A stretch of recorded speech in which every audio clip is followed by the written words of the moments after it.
When someone says to me about another comedian, they say, oh, they're not funny. Even if I agree with them, I stand up and I say, well, you can't say that. You've got to say, you don't find them funny, you know? And I hate it when people say, that joke was offensive. I gotta say, no, you've got to say, you found it offensive. Because it's all about feelings, and feelings are personal. And there's loads of types of comedy, and comedy evolves, you know? There's a new type of comedy at the moment called woke comedy, right? No, it's very progressive, you know? There are some clubs now where the comedian has to sign a thing saying he won't say anything contentious or he won't say anything that could offend anyone. It's a safe space for the audience. Woke comedy. And I tried to watch a bit of it, and I decided I'd rather watch Louis C.K. masturbate. Can't mention him anymore. He's cancelled. Not enough to apologise and move on. You've got to... And the big controversy last time I did it was a Caitlyn Jenner joke, right? Oh, outrage on Twitter the next day. And by outrage, I mean a couple of people going, it was transphobic.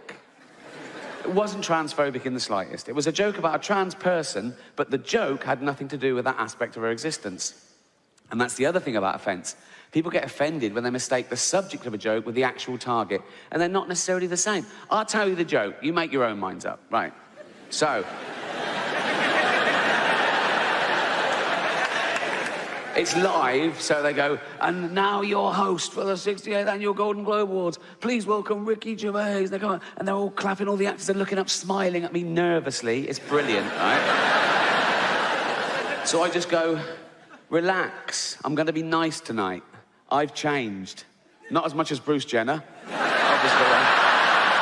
But if you're the type of person to revel in someone getting cancelled for something they said 10 years ago, you're just ensuring that one day you'll be cancelled for something you said today. You can't predict what will be offensive in the future. You don't know who the dominant mob will be. You know, like, the worst thing you can say today, get you cancelled on Twitter, death threats, whatever, the worst thing you can say today is, women don't have penises, right? Now, no one saw that coming. There are no 10-year-old tweets of people saying... you won't find a 10-year-old tweet of someone saying women don't have penises.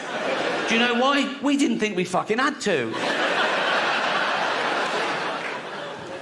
Try and explain to someone every day what freedom of speech means, particularly in the context of comedy, and particularly in the context of a joke, that a joke about a bad thing isn't as bad as the bad thing. It's not even necessarily condoning the bad thing. It could be anti the bad thing. It depends on the actual joke. And this woman said, you should never make jokes about food allergies. I should have left it, right? I sent back, I make jokes about AIDS, cancer, famine, and the Holocaust, right? And you're telling me I should never joke about food allergies. She sent back, yes, but the Holocaust didn't kill children. Well, it did, didn't it? It was horrible, the Holocaust. Some would say as bad as food allergies. Oh, women. Not all women. I mean the old-fashioned ones. You know, the old-fashioned women. Oh, God. You know, the ones with wombs. Oh. Those fucking dinosaurs. Oh. No, I love the new women. I know the new women. They're great, aren't they? You know, the new ones we've been seeing lately. The ones with beards and cocks. They're as good as... they're as good as gold. I love them. No, it's the old-fashioned with it. And now the old-fashioned, they go like, oh, they want to use our toilets. Why shouldn't they use your toilets? For ladies. They are ladies. Look at their pronouns. What about this person that isn't a lady? Well, his penis. Her penis, you fucking bigot.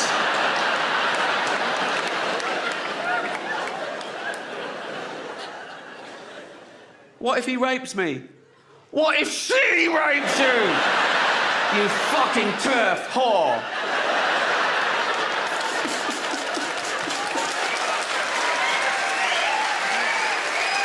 Welcome to my show. It's not a show. There's no dancers or jugglers. It's basically a bloke talking, which is essentially what stand-up comedy is, isn't it? A bloke talking. Sexist. What about all the funny female comedians? Like, No. Right. No. I'm not doing that. OK, right. That was irony. There's going to be a bit of that throughout the show. See if you can spot it, OK? Now, that's when I say something I don't really mean for comic effect, and you as an audience, you laugh at the wrong thing because you know what the right thing is. It's a way of satirising attitudes. Like that first joke, I used the old-fashioned sexist trope that women aren't funny. Now, in real life, I know there are loads of funny women. Like, I did it again. Well spotted. Good. But these people are virtue signalling. They're trying to bring people down to raise their own status. And they say it's because, no, we're protecting minorities. Like, they're basically saying minorities haven't got a sense of humour, which is so patronising. And I get that as well, to what it's like to be outnumbered. In this country, we're still only 5% black, 5% Asian, 5% LGBTQ, you know, tiny numbers. Now, I'm a white, heterosexual multi-millionaire, right? There's less than 1% of us.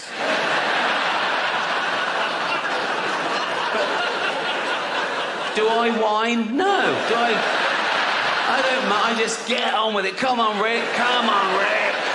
Just keep I'm like Rosa Parks. Do you know what I mean? I'm like... Except I fought for the right to never have to take a seat on a bus. But...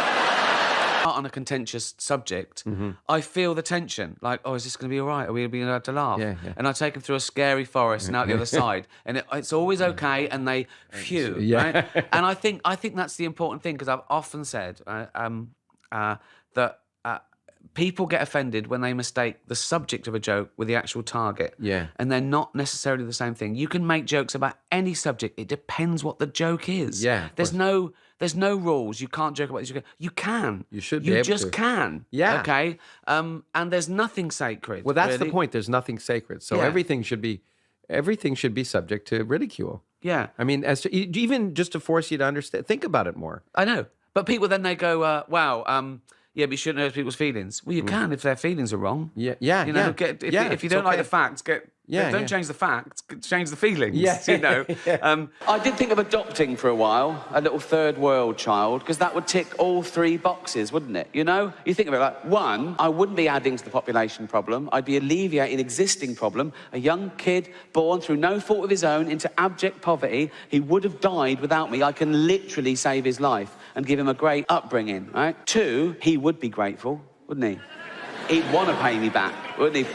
Particularly if I let him know that all the other kids in the village, they weren't so lucky, they didn't make it out. I'd tell him that early on, so he really bucked his ideas up, right? I'd go, Tundi, come here. Yeah. Go and pop a shirt on, you're not in Africa now, mate. That's better. Yeah. Tundi, yeah, water straight out of a tap, innit? Yes.